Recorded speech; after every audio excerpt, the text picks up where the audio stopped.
Olá, meus irmãos, a paz do Senhor a todos. O meu nome é Peter. Gostaria de agradecer a Deus pela oportunidade de estar aqui com os irmãos, agradecer ao convite, do canal Frutificando para o Senhor, Obrigado, Gustavo, aí, pelo convite. E queria poder dividir com os irmãos aquilo que Deus colocou no meu coração. Gostaria que os irmãos pudessem abrir as suas Bíblias em João capítulo 16, versículo 33. Diz assim a palavra do Senhor: Estas coisas vos tenho dito, para que tenhais paz em mim. No mundo passais por aflições, mas tende bom ânimo, eu venci o mundo. Meus irmãos, esse é um versículo muito conhecido no meio cristão. Aqui Jesus ele é muito claro. Ele está dizendo que todos nós, todos, sem exceção, passaremos por aflições, passaremos por tempestades. Mas ele diz também: mas tende bom ânimo, eu venci o mundo.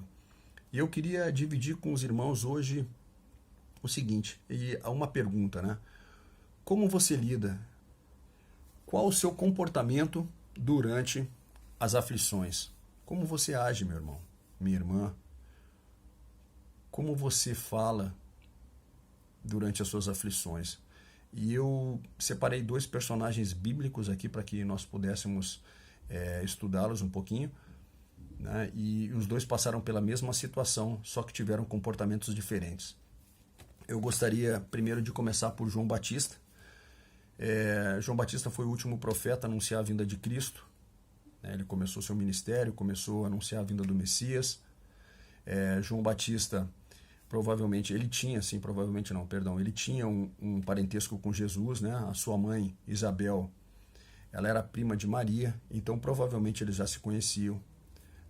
João Batista, um pouco mais para frente, ele fala: olha, vai vir alguém mais poderoso do que eu não sou digno de me curvar e desamarrar as suas sandálias. Então ele reconhece sim o senhorio de Cristo, ele conhece a Cristo. Um pouco mais para frente, quando Jesus foi ao seu encontro, ao encontro de João Batista para ser batizado, João Batista olha para ele e diz assim: eu preciso ser batizado por você e você vem a mim? A Bíblia fala: eu preciso ser batizado por ti e tu vens a mim? Mais uma vez, João Batista se coloca no lugar dele, reconhecendo o Senhor como Messias. Ele diz: olha, eu que preciso ser batizado. Não é eu que tenho que batizar você, é você que tem que me batizar. A Bíblia fala um pouquinho mais que eles conversam e João Batista concorda.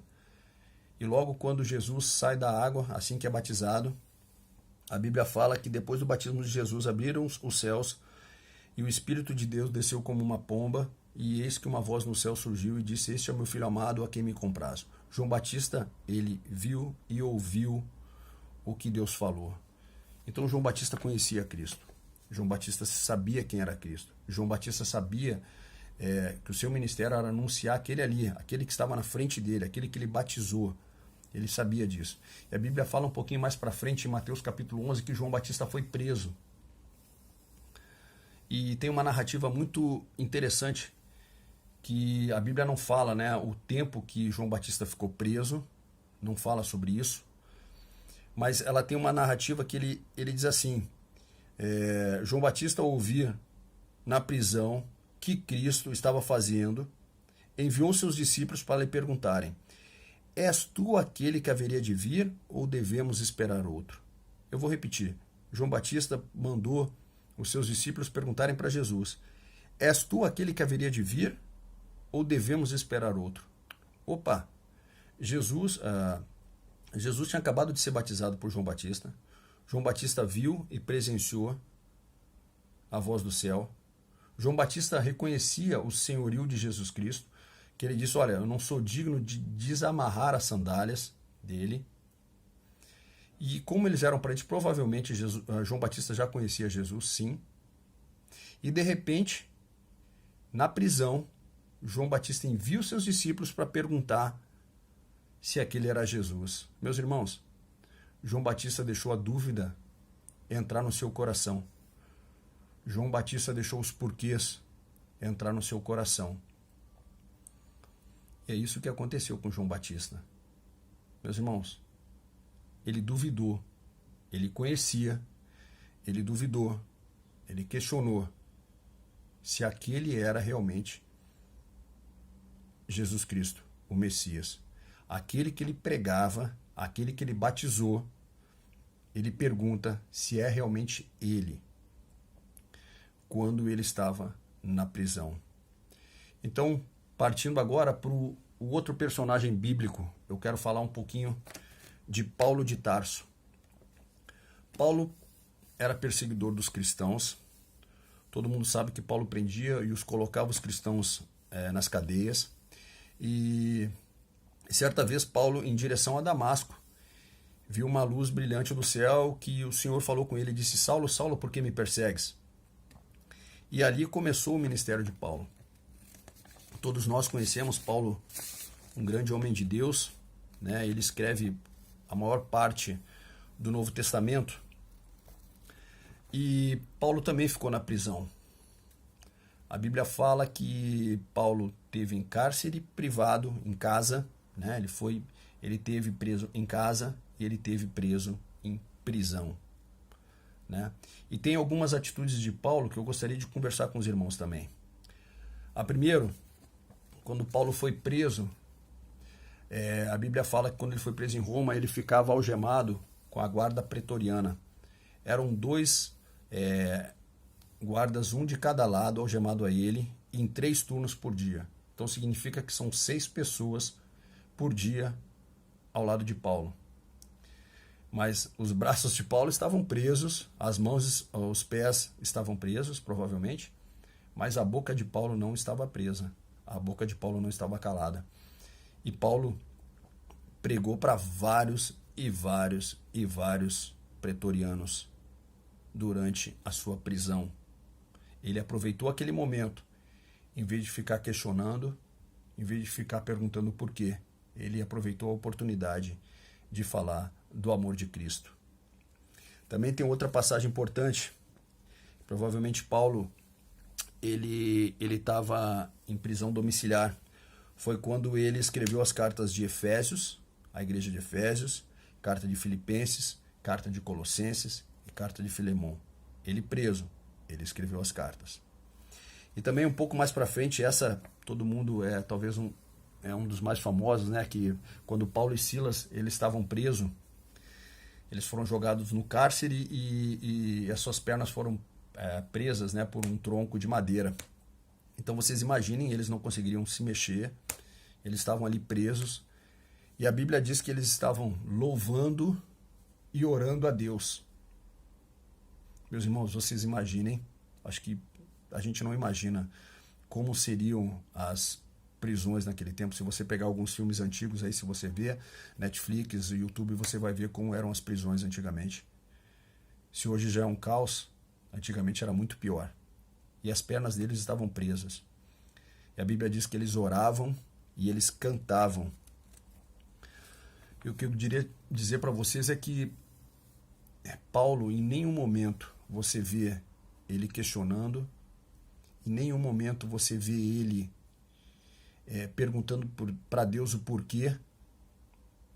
Só para você ter uma ideia, entre cárcere e privado e realmente prisões, foram entre 5 e 6 anos que Paulo ficou preso.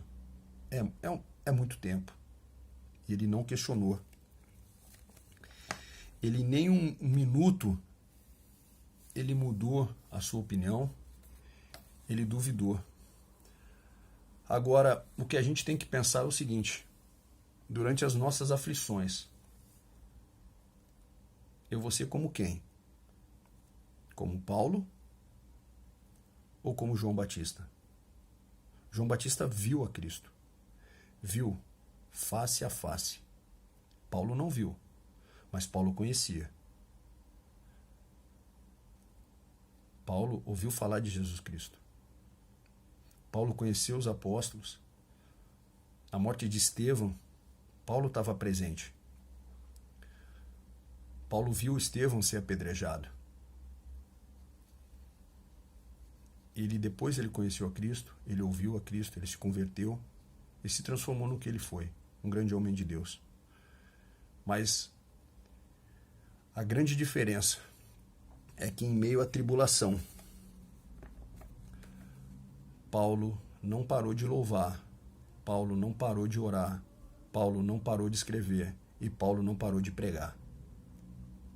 Então, meu irmão, você aí que está passando por alguma dificuldade, você que está passando por uma tempestade, não deixa a dúvida entrar no teu coração. Saiba que Deus tem tempo para tudo. Saiba que Deus te carrega no colo.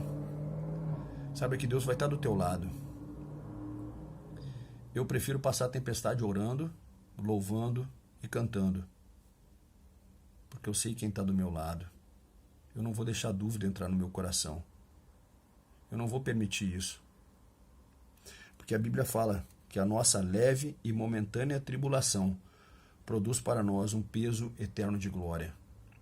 Se você passar a tribulação louvando, orando, lendo a palavra de Deus, com certeza, meus irmãos, ela vai ter o mesmo tempo, ela não vai mudar. O mesmo tempo determinado. Mas você vai entender aquilo que Cristo queria te mostrar. É diferente de Paulo, que se nós passarmos pelas nossas tribulações, resmungando, questionando, falando bobagem, duvidando, o tempo da tribulação vai ser o mesmo.